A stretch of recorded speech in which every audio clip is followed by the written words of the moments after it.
Well, the trial for two young men accused of killing a boy while driving under the influence and racing has been scheduled for October. KITV4's Joe Kuramoto has details on a case that puts two friends on trial for manslaughter.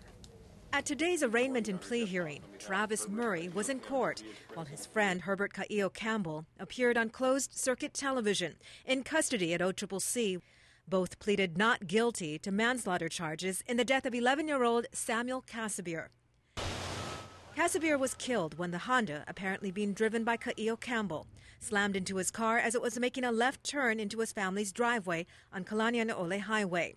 Police arrested Kaio-Campbell, who was 20 at the time, for drunken driving and negligent homicide. His attorney today wouldn't discuss details of the case. One thing I know my client does want to do, more than anything, is apologize to the Casabier family for what happened and for his involvement. And if he could take back that night, he would. Just what happened that early morning of July 25th remains unclear. But the attorney for the 22-year-old Murray denies claims his client was racing his car with a friend.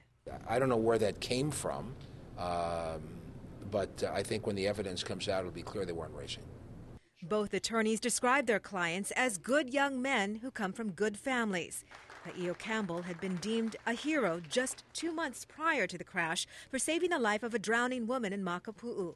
But now the man could be facing prison time if convicted. This young boy will live with this the rest of his life. The family who lost their loved one will live with this for the rest of their lives. So there are no winners in this case. Joe Kuramoto, KITV4 News.